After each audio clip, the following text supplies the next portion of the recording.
피청구인 측에서 서정 요지와 영상 재생하십시오. 우선 반대신문 기회가 부여되지 않은 진술에 대해서 피청구인 청구인 측이 소개 진술을 한 것에 대해서 이후 우리 심판 과정에서 상세하게 반박이 이루어질 예정이겠습니다만은 우선 짧게 말씀드리면은 청구인 측은 대통령의 헌법상 권한으로 헌법에 기재된 비상계엄에 대해서 내란몰이로 수사를 하면서 며칠 뒤인 7일, 8일에 전격적으로 구속이 이루어지고 모두가 이런 상황에서 무서워하면서 책임 전가를 하고 있는 상황 속에서 진술이 이루어진 것들을 지금 보이고 있다고 하겠습니다. 이런 뒤집힌 상황은 문제된 계엄이 과거의 통념과 같은 그런 정식의 계엄이 아니라는 것을 오히려 보여준다고 하겠습니다. 기타 영상에서 분절적인 부분이라든지 문제점에 대해서는 차후 상세히 말씀드리도록 하겠습니다. 오늘 피청구인 측의 PPT를 사용하여 서중 중 일부에 대한 요지를 진술하도록 하겠습니다. 을 제1호증의 1은 2024년 10월 국정원이 발표한 선관위 투개표 시스템 보안점검 결과에 관한 것입니다. 2023년입니다. 죄송합니다.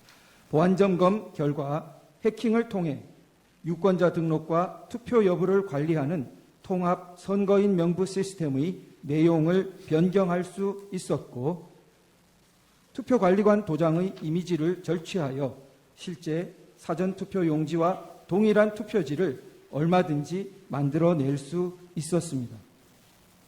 을 제4호증은 법원이 연수을 선거무효소송 변호사들에게 준 통합선거인 명부 사본입니다.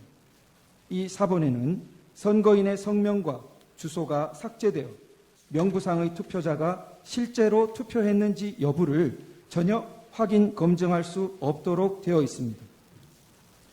하지만 대법원은 판결문에서 원고가 선거인 명부를 열람했으니 실제 투표 여부를 확인할 수 있었을 텐데 아무런 주장과 증명도 없다고 했습니다. 도장 파일을 절취하여 위조 투표지를 쉽게 만들 수 있다는 점 앞서 말씀드렸습니다.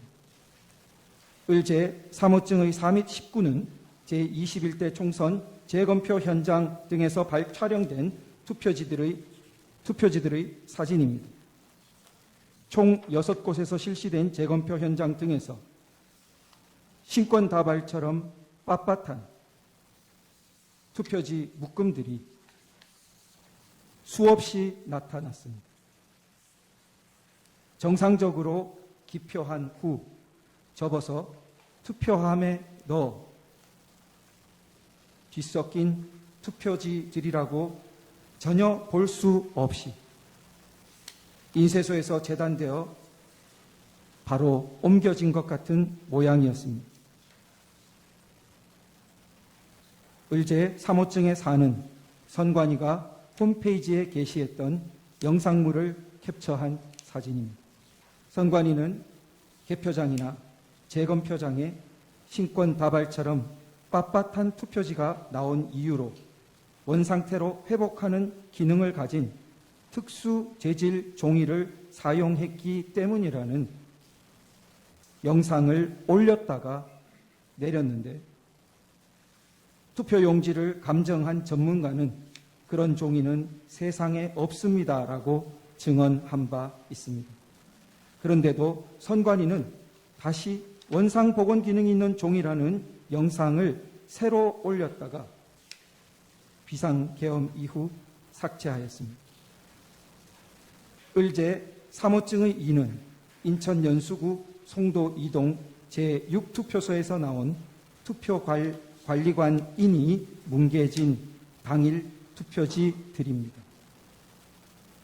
위 투표소에서 나온 1974표의 당일 투표지 중 1000장이 넘는 투표지가 이런 상태였고 그중 294표는 한 글자도 식별이 안 되어 무효표로 처리되었습니다. 선관위는 관인을 찍는 만년 도장을 적색 스탬프에 다시 찍어서 이렇게 됐다고 주장했으나 증인으로 나온 투표관리관은 해당 관인을 찍거나 이런 투표지에 대해 보거나 들은 적도 없으며 관인을 실제로 찍었던 2명의 투표 사무원 중 한 사람 역시 전혀 모르는 일이라 했다고 증언했습니다. 하지만 대법원은 진술서 한 장 반박 증거로 제출하지 않은 선관위의 해명을 그대로 인용했습니다. 을제 사무증의 10일은 제21대 총선 영등포을 선거무효 소송의 원고 박용찬이 2020년 5월 투표지 보관 당시 찍었던 투표지 보관실 문고리 봉인 상태와 2021년 8월 재검표를 위한 검증 기일에 다시 찍은 문고리 사진을 비교한 것입니다. 봉인 테이프가 마무리된 각도, 판사의 도장 위치, 뒤쪽 봉인 테이프의 모습 등이 너무나 달라서 한눈에도 누군가 봉인을 뜯고 새로 붙였다는 것을 알 수 있었습니다. 원고 박용찬을 대리한 단체가 고발했지만 수사기관의 최종 결정은 범행을 저지른 성명불상자를 찾을 때까지 수사를 중지한다는 것이었습니다. 이상 서증요지 진술의 핵심은 국내외 주권 침탈 세력에 의한 거대한 선거 부정 의혹이 있었으나 선관위와 법원, 수사기관을 통해 제도적으로 해결되지 못하여 국가 비상 상황이 초래되었다는 것입니다. 이상으로 서증요지 진술을 마치겠습니다.